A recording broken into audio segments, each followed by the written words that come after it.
Bonjour à tous, bienvenue dans ce nouveau numéro du Samedi Politique. Au programme de cette semaine, évidemment, l'attaque à la préfecture de police de Paris.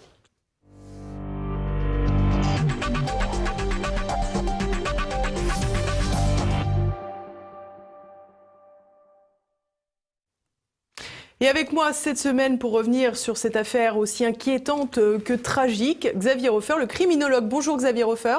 Bonjour. Merci d'être avec nous. Alors je vous propose, avant de vous donner la parole, de regarder un très rapide résumé des faits. Jeudi 3 octobre 2019, c'est un jour qui a les apparences de tous les autres. Michael Harpon, 45 ans, est à son travail. Sourd de naissance, il est informaticien à la direction du renseignement de la préfecture de police de Paris depuis 2003. Une fonction qui lui procure l'habilitation secret défense. À 12h18, il sort de la préfecture pour acheter 2 couteaux. Il revient à 12h36. 12h53, Michael Harpon est dans son bureau. Muni de ses 2 armes, il attaque 2 de ses collègues, les blessant mortellement. Il poursuit son chemin macabre au bureau voisin et assassine un adjoint administratif. Il tente de pénétrer dans un 3e bureau où se trouvent 3 autres fonctionnaires, mais la porte est verrouillée. Il décide de descendre au rez-de-chaussée. Sur son chemin dans l'escalier B, une gardienne de la paix sera également prise pour cible. Elle ne survivra pas. Michael Harpon fait encore quelques pas et poignarde une fonctionnaire des ressources humaines. Elle sera blessée mais pas tuée. Le chemin de l'assaillant sera finalement arrêté dans la cour de la préfecture. Après plusieurs sommations, un gardien de la paix stagiaire neutralise Michael Harpon.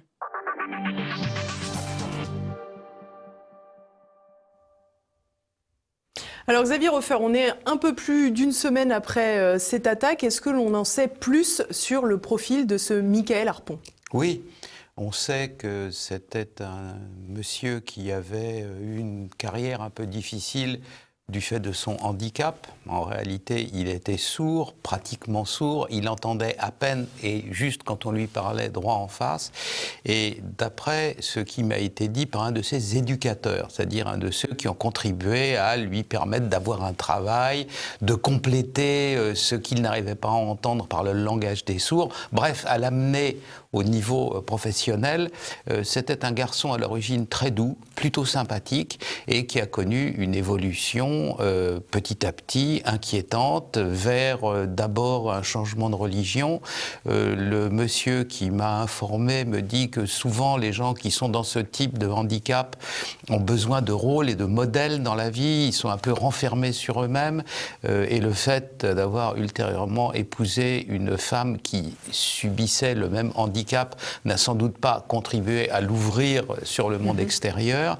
Et à partir de ce moment-là, il a commencé à entrer dans une logique de foi toujours plus intense et de foi toujours plus radicale. Et on sait comment ça s'est terminé. Ce que me dit ce monsieur, c'est que dans la phase où il a connu durablement Michael Harpon, qui était son élève, et donc avec d'autant plus de proximité que naturellement avec quelqu'un qui a un handicap, une sorte de la chaleur s'instaure, on a envie d'être sympa avec lui, etc. Il s'entendait très bien, et il me décrit à l'origine un garçon qui était la douceur même, qui avait une forme d'humour, et que brutalement tout cela a disparu, tout cela a été remplacé par une dureté, et quand il a entendu cet enseignant qui n'avait pas vu Michael Harpon naturellement dans la phase dernière de sa vie et qu'il a lu tout ce qu'on a dit de lui, tous les témoignages sur lui, de son entourage, de ses voisins, etc., il ne reconnaissait plus du tout celui qu'il avait connu. Et il dit que ce monsieur est naturellement un psychologue, en dehors de connaître le langage des signes, de savoir comment faire, mais il faut une grande psychologie, bien entendu, pour ne pas heurter, braquer, décourager des gens qui ont une marche très haute à monter. Celle d'abord d'acquérir des connaissances dans un domaine technique, et deuxièmement de les acquérir dans une ambiance pour eux fragilisante, quoi. J'y arriverai pas, je comprends la moitié de ce qu'ils me disent, etc. Donc il faut beaucoup d'empathie et beaucoup de chaleur. Et il me dit que ça ne correspond pas du tout au garçon qu'il avait connu. Et selon lui, selon cet éducateur, il est impossible que cette mutation se soit faite toute seule, qu'il ait généré en lui-même tout ce qui l'a poussé à tuer. Et par conséquent, on ne parle pas de religion ou d'un changement d'orientation religieuse, etc. On parle de la radicalisation du fanatisme. Et ça ne pouvait pas venir tout seul. Et il ne semble pas que son épouse elle-même, un petit peu dans une sorte de cocon de monde que confère la surdité, ait eu sur son mari l'autorité nécessaire pour parvenir à ça. Il semble donc, d'après cet éducateur et d'autres analyses qui sont faites par des experts, que des individus extérieurs et eux-mêmes fanatiques aient eu sur M. Harpon une influence grave et à la fin criminelle. Alors on l'a vu, on va quand même revenir à sa conversion, a priori qui date d'une dizaine d'années, et une évolution vers un rigorisme de plus en plus visible, puisque d'après ce que l'on a entendu, il y avait eu des signalements oraux qui a été fait, notamment sur le fait que Michael Harpon ne voulait plus serrer la main aux femmes, que Michael Harpon avait une seule fois, mais tout de même une fois, demandé d'arranger son planning pour pouvoir faire la prière pendant le Ramadan. Donc il y avait quelques signes, entre guillemets, de repli vers la religion. Oui, mais ceux qui disent ça a posteriori, vous savez, c'est toujours pareil. Vous avez un attentat terrible et le lendemain, on vous sort à la radio, à la télévision, tout sur la vie de l'intéressé du terroriste depuis pratiquement son premier biberon. Pourquoi ? Parce qu'en réalité, on savait tout et on n'a pas détecté l'essentiel. Vous savez, les services de renseignement sont des machines à aspirer énormément de choses. Et de plus en plus maintenant, avec les fameux data, les données qui traînent partout et qu'il suffit d'aspirer et puis de les conserver après, en évitant de se les faire piquer, mais ça c'est une autre affaire. Donc vous avez affaire à des services qui servent énormément de choses, mais ils n'ont pas la connaissance, la capacité de diagnostic qui permet de dire celui-là il file un mauvais coton, alors on va s'intéresser à lui et on va essayer de le désamorcer. C'est cette science-là qui monte. Et hélas, y compris au niveau des ministres, on a encore entendu le pauvre Castaner, qui, comme d'habitude, annonce en lisant des papiers qu'on lui a donnés à peu près n'importe quoi. Ce qui s'est produit dans le cas de l'affaire de la tuerie en question dans la cour de la préfecture de police s'explique de la manière suivante. Et il faut savoir, je le dis pour que ça soit clair dans l'esprit des auditeurs, que M. Harpon était habilité au secret de défense. Je l'ai été moi-même pendant 10 ans. J'ai une habilitation de 5 ans renouvelée. Et puis après ça, quand j'en avais plus besoin, je ne l'ai pas fait renouveler. Et deuxièmement, je connaissais bien les locaux et les lieux de la DRPP, ce qui n'est pas fréquent, quoi. On ne se promène pas dans un enseignement. Pourquoi ? Parce que l'ancien patron de la DRPP et moi-même, à un moment donné, étions les co-rédacteurs d'un des chapitres d'un livre blanc de la sécurité, donc j'y allais régulièrement pour travailler avec lui. Donc c'est un contexte que je connais et des gens, pour nombre d'entre eux, que je connais. Mais ce sont des policiers. La DRPP est un service de police voué à faire du renseignement comme d'autres services sont voués à faire la circulation ou de la police judiciaire. Ça veut donc dire que les policiers, la base de leur activité, ce qui fait qu'ils peuvent exercer leur métier, c'est pas quelque chose d'accessoire, c'est quelque chose de tout à fait fondamental. C'est la même chose pour les militaires dans un autre contexte. La base, et ça, je veux dire, le pauvre Castaner, il plane. Voilà, c'est qu'on ne peut faire ces métiers-là qu'en fonction d'une donnée tout à fait fondamentale et primordiale qui s'appelle l'esprit de corps. Vous ne pouvez pas, quand vous avez des choses dangereuses à faire, vous ne pouvez pas les faire toutes seules dans votre coin en fonction de vos fantaisies et de l'affection ou de la détestation que vous éprouvez pour X ou Y. Vous le faites en équipe. Alors, quand dans l'équipe en question, un individu est bizarre, le cas le plus fréquent dans la police, du fait de la dureté de ce qu'ils subissent comme expérience au quotidien, beaucoup, à un moment donné, sont tentés ou, hélas, tombent dans l'alcoolisme. Dès qu'on voit qu'un collègue arrive à 8h le matin en sentant le pastis, etc., on peut le signaler à son chef d'équipe. La police, c'est quelque chose de hiérarchisé. Il y a des équipes qu'on appelle, par exemple, des brigades, la BAC de nuit, c'est une brigade, etc. C'est un groupe d'individus avec un chef qui est un officier de police. Alors vous dites, l'officier de police, voilà. Que va faire l'officier de police ? Eh bien, systématiquement, il le garde pour lui. Il essaye de voir ce qu'il peut faire à son niveau, ou alors il refoule simplement l'idée en question, mais il le garde pour lui. Je peux vous garantir, de la manière la plus formelle, que jamais la haute hiérarchie de la DRPP n'a été informée de ça. Les collègues ont parlé à N+1, c'est-à-dire à la personne qui était le chef de l'équipe dans laquelle a été inséré M. Harpon, et puis c'en est resté là. Pourquoi ? Parce que déjà, en temps ordinaire, il n'est pas dans la culture policière de balancer un collègue. C'est pas une culture de balance. C'est une culture, au contraire, de la solidarité, de la chaleur, de régler les problèmes au niveau de la base, où ils sont, et puis on balance pas à l'extérieur. Mais quand on parle d'habilitation secret défense, on imagine que ce sont des personnes étrangères au service de là où la personne en question travaille. Alors, j'en finis, et puis après ça, on y vient. Donc, c'est pas monté plus haut que N+1. Les gens qui étaient à l'époque à la direction de la DRPP sont tombés des nues en voyant le garçon qui venait dans leur bureau réparer leur ordinateur, souriant, gentil, etc. Voilà. C'était une surprise totale. Pourquoi ? Parce que la police ne balance pas. Et le fait que M. Castaner ou quiconque d'autre, ou même le président de la République, il faut être vigilant, il faut rapporter ce que vous voyez, même pas en rêve, ça n'arrivera pas. On essaye toujours de régler les problèmes à la base. Et pourquoi on agit ainsi ? C'est pas par une sorte d'instinct romantique, de l'omerta, de la loi du silence, c'est parce que c'est la base de l'esprit de corps. L'esprit de corps, les gens qui sont à un niveau règlent leurs problèmes à leur niveau. Et si vous n'avez pas cet esprit de corps, c'est simple, il n'y a plus de police et il n'y a plus d'armée. Donc il faudra nous expliquer comment... Alors, on peut avoir une société de la vigilance, je ne sais pas, au bureau des longitudes où on veut, mais pas dans des endroits où on risque de se faire trouer la paillasse. Pas dans la police, pas dans l'armée, pas dans la gendarmerie. L'esprit de corps passe avant tout. Et puis, deuxièmement, l'habilitation au secret défense. Alors, voilà, il faut d'abord que les gens comprennent une chose. Les services de renseignement du premier niveau, tout au niveau, la DGSE, la DGSI, le renseignement militaire, ils ont leur propre service de contre-espionnage. Ils ont en leur sein une unité qui est chargée de vérifier si la boîte n'est pas infiltrée par des espions étrangers ou par une secte. Ça peut arriver aussi, ou quoi que ce soit de ce genre-là. Non, il ne faut pas rire, les sectes, ça peut être extrêmement intrusif. Ils cherchent à s'infiltrer partout. Ou alors par les fractions les plus radicales de l'islam politique, comme les frères musulmans, ou pire encore, par des salafistes. Donc ça existe.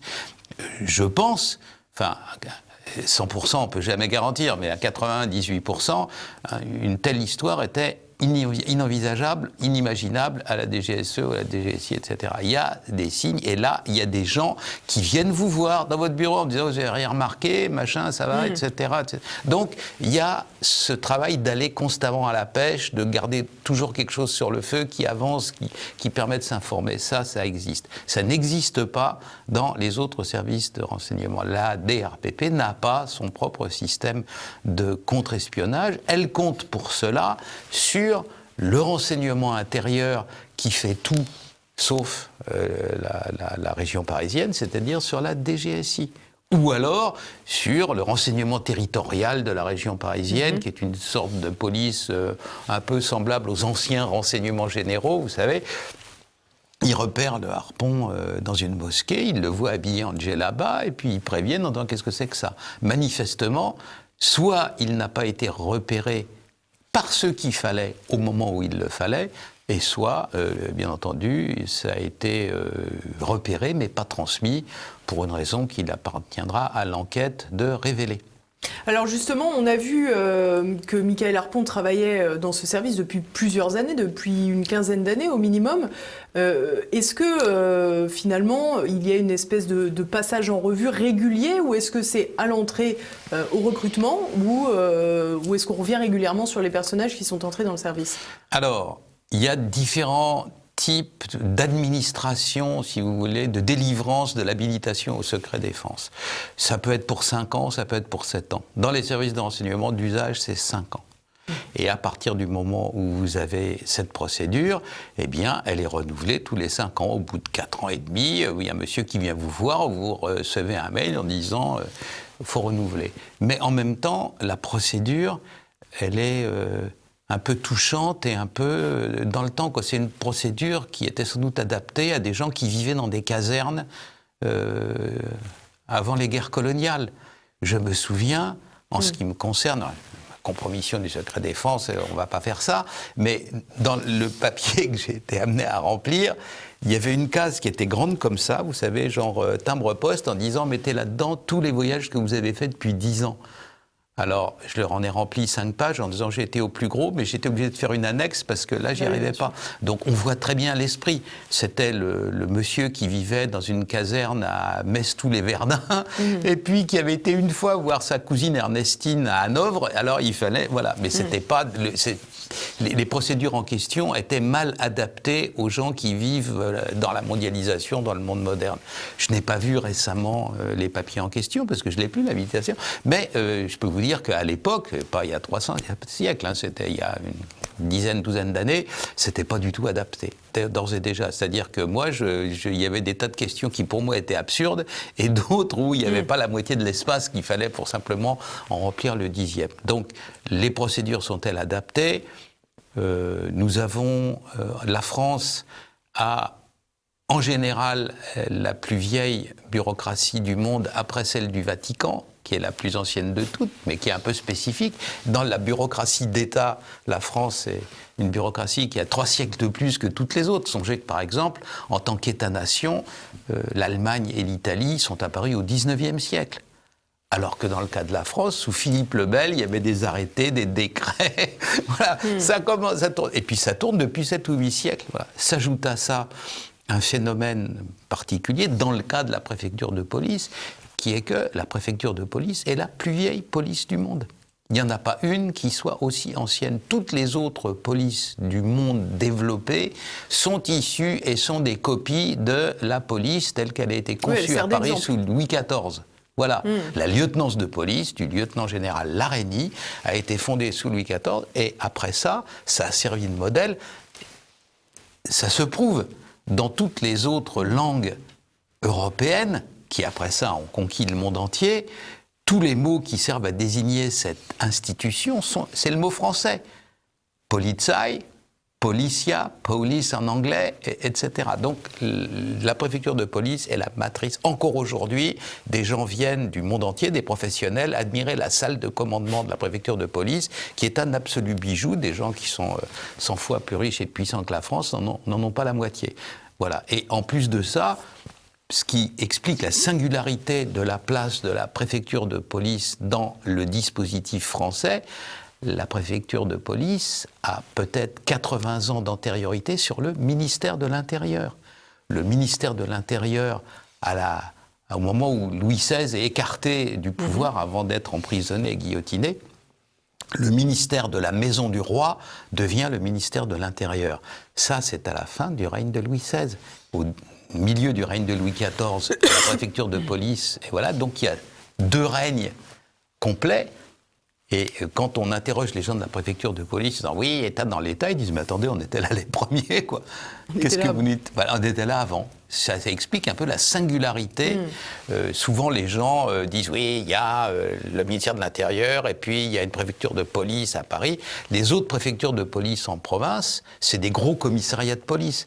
Ça n'est pas du tout ce qu'est la préfecture de police de Paris, qui est un bijou. Littéralement. Donc c'est très important de comprendre ça, et c'est très important de comprendre que, étant touchée à cet endroit-là, la police française est très gravement atteinte. Elle est atteinte dans ce qu'elle a de plus ancien, de plus sophistiqué, et c'est pas un commissariat de banlieue qui a été touché, quoi. La préfecture de police de Paris, c'est quelque chose qui compte, même au niveau international.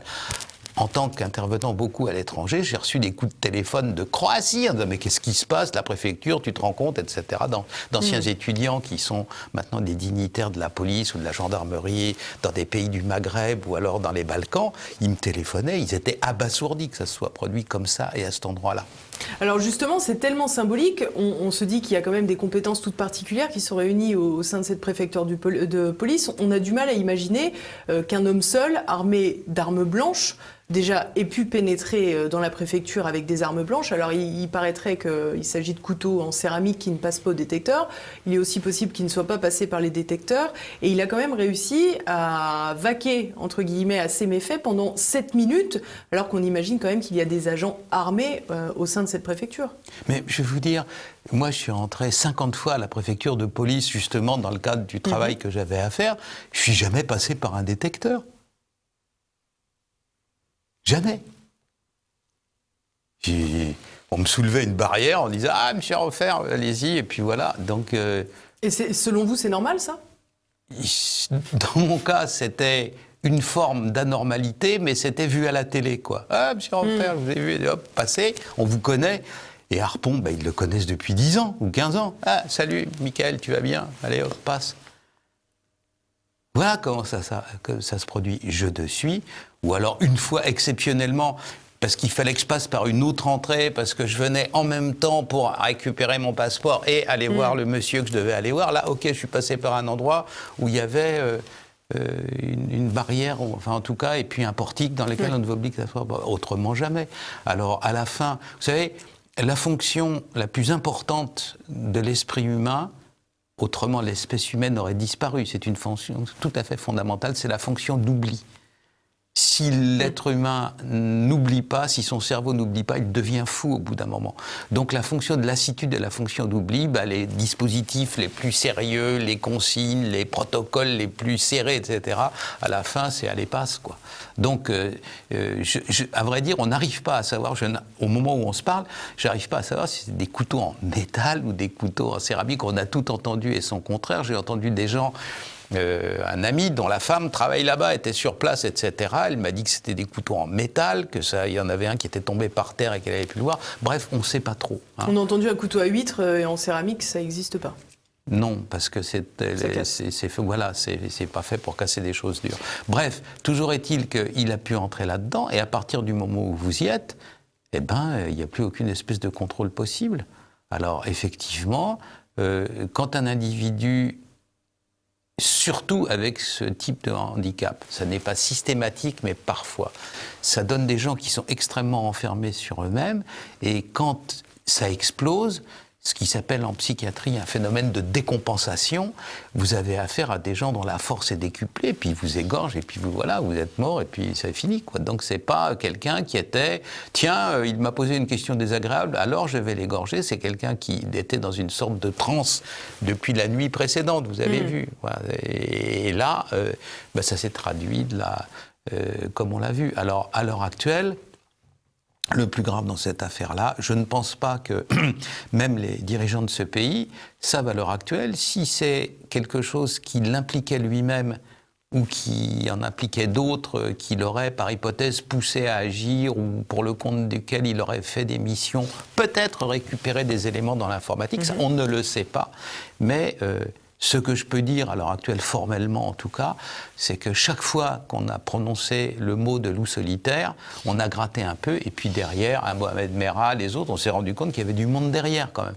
Pas forcément du monde dans l'action, mais dans l'incitation, mais dans une espèce de contrôle à distance. Voilà, exactement. Hein, on était plus dans le cadre, à ce moment-là, que là aussi, en psychiatrie, on appelle un délire à plusieurs. C'est-à-dire que des gens qui sont dans la même forme de folie et qui se poussent les uns les autres à l'action. Je voudrais rebondir sur un détail que vous avez fourni. On a entendu dire justement qu'une des victimes au moins avait été égorgée et non pas poignardée. Est-ce qu'on a la vérification de ce fait ? Je pense que oui. Des gens qui ont des responsabilités dans la police me l'ont dit. Donc là, une victime a au moins été égorgée, ce qui est quand même significatif d'un point de vue criminologique. C'est un mode d'action fréquent chez les islamistes, parce que c'est une sorte de meurtre rituel. Par exemple, les gens qui sont montés dans les avions le 11 septembre avaient des instructions sur eux. Ils avaient une fatwa délivrée par un dignitaire wahhabite de l'Arabie saoudite qui par la suite s'est bien gardé de se faire connaître, comme on l'imagine. Mais donc c'est un texte anonyme où toute la vie et toutes les actions des futurs assassins du 11 septembre sont dictées minute par minute pratiquement, que la veille, ils doivent faire une ultime toilette, qu'ils doivent se raser, qu'ils doivent être propres parce qu'ils vont aller tout droit au paradis, qu'il faut qu'ils récitent telle sorte de prière, que le lendemain, quand ils monteront dans l'avion, tout est dicté, quoi. Ils doivent monter en mettant le pied droit d'abord dans l'avion, parce que le prophète mettait toujours le pied droit en premier quand il entrait dans une mosquée, que tout est dicté, et il leur est édicté d'égorger les pilotes. Le terme utilisé n'est pas le terme en arabe qui signifie tuer, c'est le terme qu'on emploie pour le sacrifice de Salomon, par exemple, c'est-à-dire tuer son fils, voilà, le jugement de Salomon, etc. C'est donc un terme, c'est un meurtre rituel. Et ça se voit ni chez les Mormons, ni chez les autres, quoi. Donc c'est quelque chose d'assez spécifique, hein, voilà. Et donc le fait qu'il l'ait fait une fois prouve que l'intention de donner une mort qui a un sens religieux était avérée, quoi. Alors, ce que je vous propose, Xavier Hofer, on a vu un effet de sidération dans le pays après cette attaque. Alors, on est allé interroger les Parisiens pour leur demander justement ce qu'ils avaient perçu de cette affaire. Alors, je trouve ça juste hallucinant. C'est terrible et vu que ça se savait déjà avant, je suppose, c'est quelque chose qui ne doit pas arriver et c'est juste inadmissible. Je ne sais pas s'il y a assez de contrôles psychologiques pour les gens qui travaillent là-bas. Mais du coup, je pense que c'est assez inquiétant de savoir qu'il y a quelqu'un qui est là, qui normalement est censé nous donner des sécurités. Moi, je travaille pour une grosse entreprise qui s'appelle Air France, où les personnels sont filtrés, refiltrés. Et là, à la préfecture de police, le fait que les salariés soient moins filtrés, je trouve ça juste dingue. Apparemment, c'est quelqu'un qui travaillait là-bas, donc est-ce qu'il n'y a pas dans ces infrastructures-là, les services de police, les tribunaux, est-ce qu'il n'y a pas un contrôle renforcé à faire en amont des personnes qui peuvent travailler là-bas et qui peuvent accéder à ces lieux-là ? Je pense pas que ce soit des actes qui concernent en fait la religion, la radicalisation. C'est des actes, c'est des personnes en fait atteintes mentalement qui pensent à une chose, tuer des gens, des pauvres personnes pour rien. Un terroriste, moi personnellement, je suis pas terroriste, loin de là. Moi personnellement, je suis un terroriste comme le Bataclan, tout ça, c'est des grosses attaques. C'est pas pour tuer 3 policiers. Je vois pas pourquoi un terroriste il aurait fait ça. Il a rien à gagner dedans. Alors très clairement, Christophe Castaner ne peut pas être tenu responsable de tout ce qui se dit, dans la mesure où cette personne, elle était en fonction à la préfecture depuis très très longtemps. C'est assez compliqué parce que je pense qu'on ne sait pas ce que la personne, au fur et à mesure, dans sa vie, ce qu'elle a vécu par la suite, elle peut être totalement de confiance au début et après on ne sait pas ce qui peut lui arriver en fait. C'est un peu faible parce que les Parisiens, on a besoin d'une sécurité plus forte. Des missions direct. Il faut mettre un autre chef de police.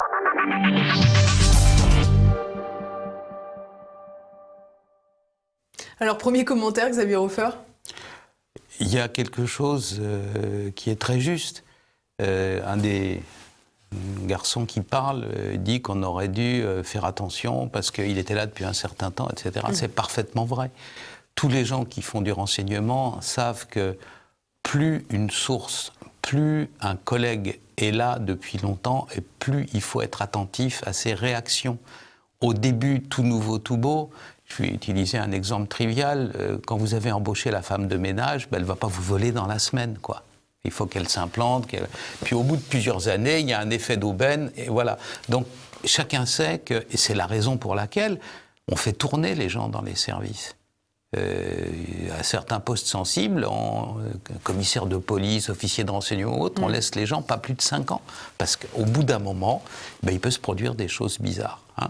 Et là, s'agissant d'un individu, alors évidemment, c'est pas de sa faute, hein, c'est pas une accusation, mais l'univers un peu refermé dans lequel il vivait, le fait que vivre dans un univers un peu renfermé peut faire susciter des idées noires, des idées bizarres, des idées de persécution, d'autant plus qu'il est originaire de l'outre-mer, peut avoir généré en lui une spirale, peut avoir amorcé en lui une spirale négative, et la spirale négative n'a pas été repérée du tout. Et comme je pense l'avoir déjà dit, vous avez le petit chef qui est juste au-dessus et qui dit « Ok, voilà ». Tout le monde dans la police se souvient d'un fait qui était très grave, mais que personne n'a perçu à ce moment-là. Il y avait un commissaire de police dans un des grands aéroports français. Ce commissaire de police signait des papiers ou faisait des petites, vous savez, bons permettant aux gens de sortir des zones où ils étaient relégués, et puis après ça, de s'enfuir dans la nature. Le commissaire en question était d'origine africaine. Il a été signalé par un lanceur d'alerte. Après ça, alors, je ne sais pas me prononcer sur la culpabilité de cet individu, mais toujours est-il qu'après ça, raciste, machin, etc., il a réussi à se faire réintégrer avec les excuses et les félicitations du jury. Et donc, tout le monde dans la police, on dit « Ok, maintenant on sait qui on ne va pas dénoncer, parce qu'après ça, c'est que des ennuis. » Et tout ça pour se servir de cette excuse-là politiquement correcte pour s'en tirer. Donc, alors justement, là, vous pensez dans le cas présent avec Michaël Harpon, peut-être que des collègues auraient eu envie de parler de ce profil qui déviait un peu de sa route, justement, et qu'ils s'en sont gardés par peur d'être accusés d'islamophobie, d'andiphobie, peut-être, que sais-je ? Mais évidemment, cette histoire-là, je l'ai entendue 50 fois.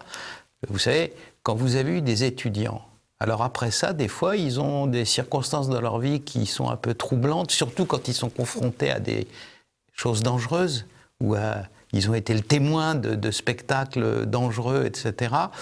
Des fois, quand ils peuvent en parler à personne d'autre, ils retournent voir leur prof. Parce que à qui vous voulez raconter ça ? Vous racontez ça au dîner à la maison, les gens hurlent en disant au fou, mais qu'est-ce que c'est que cette histoire ? Mais arrête avec tes trucs horribles, etc.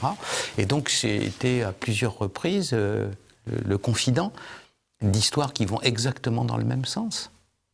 On ne peut plus dire, dans certains secteurs, rien du tout. Voilà. J'ai donné un autre exemple aussi, je le répète, parce que la base de la pédagogie, c'est la répétition, et je souhaite et j'espère que ça aura à la fin un résultat.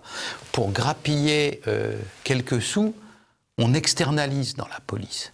C'est-à-dire qu'on confie à des sociétés extérieures le soin de la manutention, et notamment, imaginez-vous, les cars des CRS, les véhicules de la police, sont confiés non plus, comme c'était le cas naguère, aux propres services de réparation, aux propres garages de la police, mais sont confiés à des instances extérieures. Concrètement, on peut les saboter. Mais ce n'est pas la première fois que des gens qui sont dans le garage de la police et qui voient des gens de l'extérieur venir chercher des camions pour les réparer, voient arriver des barbus avec la zébiba sur le front et se disent « mais au secours, mais c'est à ça qu'on confie les autocars qui ainsi peuvent un jour tomber en panne ou même être sabotés ». Donc je crois que les trous dans la raquette dans des ministères comme le ministère de l'Intérieur sont importants et sont nombreux.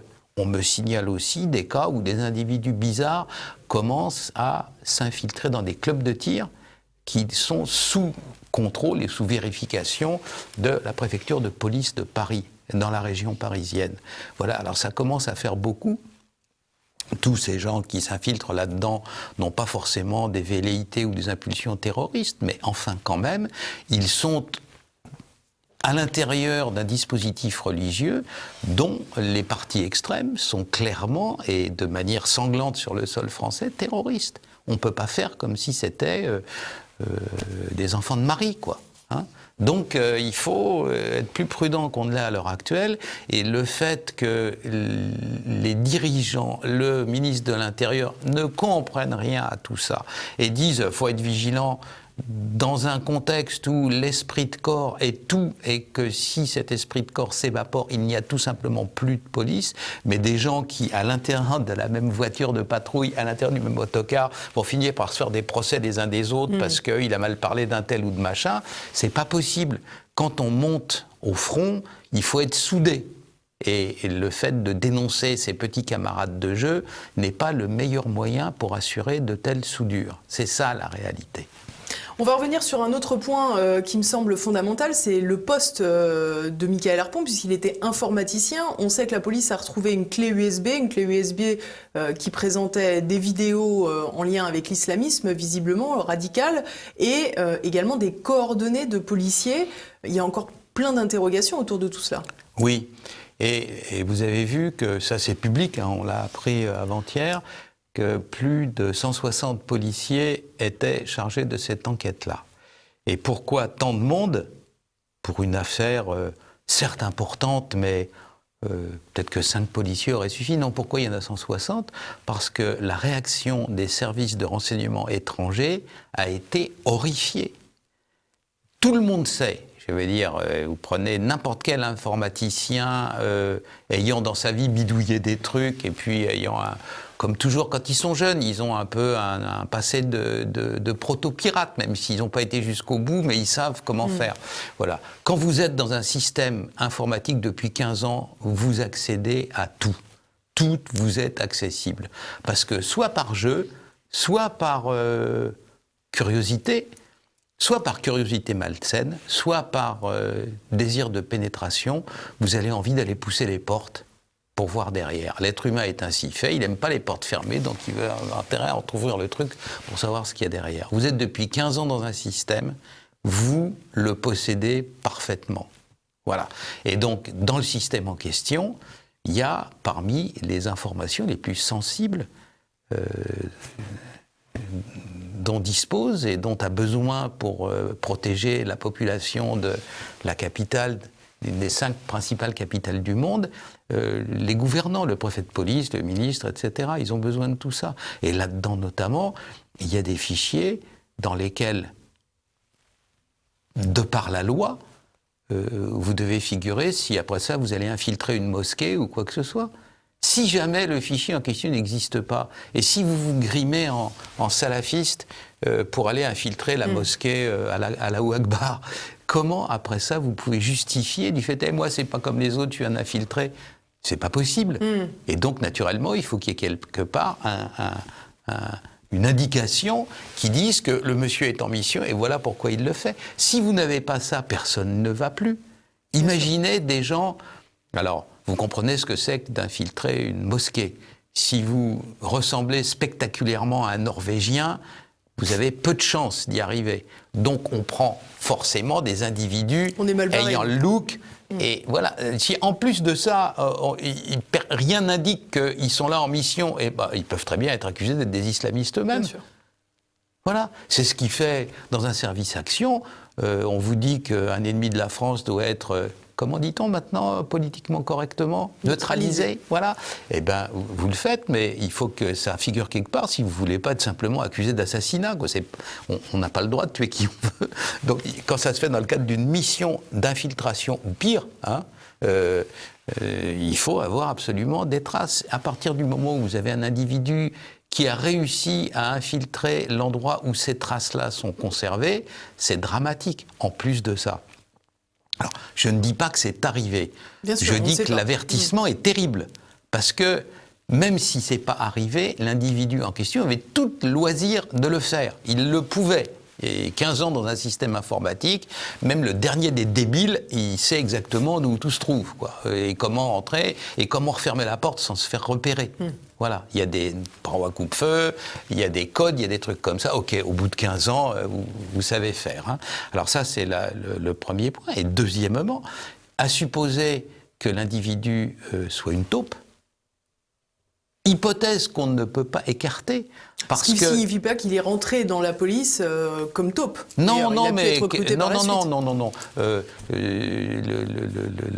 monsieur qui m'a confié qu'il avait eu Mickaël Harpon comme étudiant, élève dans le cadre de la formation des handicapés, me dit qu'à l'époque c'était un agneau, qu'il était la douceur même. Et lui ne voit pas comment de lui-même il aurait pu subir cette évolution-là. Lui, qui connaît bien l'individu, qui l'a eu pendant des années, à qui il a enseigné des choses.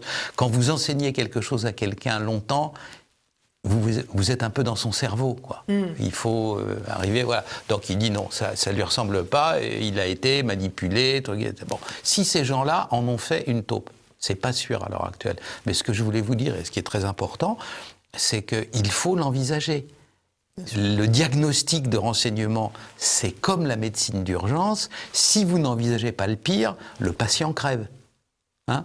Voilà, donc il faut, le type qui arrive tout bleu aux urgences, il faut envisager la crise cardiaque avant de se dire qu'il a simplement mal avalé sa madeleine. Hein, voilà, donc c'est ça qu'il faut prendre en compte. Et donc si jamais c'est une taupe, il existe maintenant, là aussi, tout le monde le sait, il suffit d'avoir lu une revue spécialisée, des logiciels malveillants. Vous faites entrer un petit ver ou un petit cheval de Troie à l'intérieur d'un ordinateur, et puis de là, ça se promène. Et là, à l'heure actuelle, les services étrangers, ils disent vous êtes sûr que rien n'est en train de se promener à l'heure actuelle ? Et puis, alors, je ne pense pas que les services de renseignement aient une informatique interconnectée, ou c'est pas Internet, quoi. Mais maintenant, les moyens de faire circuler ces logiciels malveillants sont tellement subtils, par les téléphones portables, par ceci, par cela. Une fois qu'il est dans le dispositif, à l'heure actuelle, Dieu sait où il a pu se balader. J'insiste, pas paniquer les gens, ça n'est pas une certitude, mais l'hypothèse, elle est sérieuse. Monsieur Harpon aurait été en poste 6 mois avant d'accomplir son geste. Le fait qu'il arrive à circuler dans le dispositif était relativement improbable. Au bout de 15 ans, c'est une quasi-certitude. Voilà. Donc on ne peut pas faire comme si ça n'existait pas. Alors on doit tirer quand même des conclusions politiques, même si effectivement Michaël Harpon a été recruté bien avant l'arrivée de ce gouvernement. Pour vous, comment se comporte le gouvernement aujourd'hui ? On a vu Christophe Castaner faire des annonces, puis se contredire le préfet de police. On a l'impression d'une impréparation totale, d'un manque même de connaissances, d'informations, et heureusement qu'il y a le secret défense des fois pour se cacher derrière d'ailleurs. Et en grande partie, ça a été inventé pour ça. Vous savez, là, une fois plus, je ne vais pas trahir des choses, mais des fois, dans le cadre du secret défense, je voyais des papiers, des textes. Si jamais ils n'avaient pas été couverts par le secret défense, ils seraient fait recaler pour faire un que sais-je, quoi. Ouais, c'était totalement nul, mais boum, tampon rouge, machin, besoin d'en connaître, protection de la source, tout ça, les tampons rouges dans tous les sens. Alors effectivement, ça permet de couvrir des insuffisances, hein, comme les gens qui protègent de très près une vertu que nul ne songe à attaquer. C'est à peu près le même principe. La vertu protège. Hein. Donc ça, c'est une certitude. Ce qui est grave dans cette affaire-là, c'est que l'attitude constamment pitoyable de M. Castaner, la réaction, comme d'habitude, Calimero, quoi. Elle tombe à chaque fois de l'armoire, Madame Belloubet, mais c'est trop affreux, mais vous vous rendez compte, etc. Tout ça témoigne en surplomb qu'il y a quelque chose au-dessus quand même. Hein. Ces gens-là ne sont pas arrivés là par les petites annonces, quoi. On les a choisis. La faille énorme, le gouffre, l'incapacité du gouvernement de M. Macron résulte de la faille absolument primordiale qui est son incapacité à lui de considérer tout ce qui relève du régalien. C'est pas son monde. Il veut de l'économie, il veut de la fluidité, il veut les grands accords internationaux, son monde, c'est pas le monde réel, etc. En fait. Oui, mais c'est un monde aussi, c'est le monde de Wall Street, c'est le monde de toutes ces choses-là, ça existe. Mais dans le domaine du régalien, il est intégralement paumé. Il n'y connaît rien, il n'y comprend rien, et il fait constamment de travers, parce qu'il n'imagine pas, quoi. Quelqu'un qui a une idée, je sais pas, je vais prendre quelqu'un envers qui j'ai pas une sympathie énorme, mais même Louis Jox ou des gens comme ça, ils savaient qu'on ne peut pas exiger de corps fondés sur l'esprit de corps de s'espionner, de se balancer les uns les autres, que c'était même pas possible dans les rêves, quoi. Et alors le fait qu'il demande ça prouve qu'il n'y connaît rien, qu'il n'y comprend rien. Alors, c'est un des multiples, l'affaire, hélas, de la préfecture de police, c'est un des multiples points d'application d'un principe général. Il soulève le couvercle de la politique de la ville. Oh là, c'est pas bon. Hop, on fait rien. Voilà. Pourquoi ? Borloo à la niche, et puis terminé, on fait rien. Qu'est-ce qui s'est passé depuis dans le domaine de la politique de la ville ? Rien. Les réformes policières, elles sont constamment faites pour grappiller du fric à droite et à gauche. Je vais vous dire la dernière. Il y a des instances où les gens peuvent se connaître, peuvent se comprendre, peuvent partager des informations, peuvent apprendre à travailler ensemble. L'une de ces instances, c'est l'Institut des hautes études de la sécurité intérieure, l'INESJ, supprimé à partir de 2020, terminé, plus un sou, on ferme. Ça a failli arriver à l'Institut des hautes études de défense nationale. Je crois que les énarques qui entourent M. Macron s'en foutent. Pour eux, la défense nationale, etc., c'est des concepts un peu vagues, un peu flous. On en fait le minimum pour ne pas se faire cartonner en période électorale. Mais voilà. Alors, le point d'appui particulier, et là, on le voit, c'est d'avoir choisi comme ministre de l'Intérieur. Vous savez, c'est primordial, le ministre de l'Intérieur. Il est là, sa fonction depuis le début de la Ve République, le général de Gaulle, Pompidou, etc., Mitterrand choisissait les ministres de l'Intérieur en fonction de leur capacité tout à fait décisive à rassurer les Français. Vous avez vu le dernier sondage? Ben non, il ne nous rassure pas, 73%, quoi. Au secours et à la porte. Eh ben, ce sera le mot de la fin. Merci beaucoup, Xavier Hofer. Merci beaucoup à tous de nous avoir suivis. Comme d'habitude, je vous propose de liker, de commenter, de partager cette émission. C'est très bon pour le référencement et puis ça me fait plaisir. Et je vous donne rendez-vous la semaine prochaine.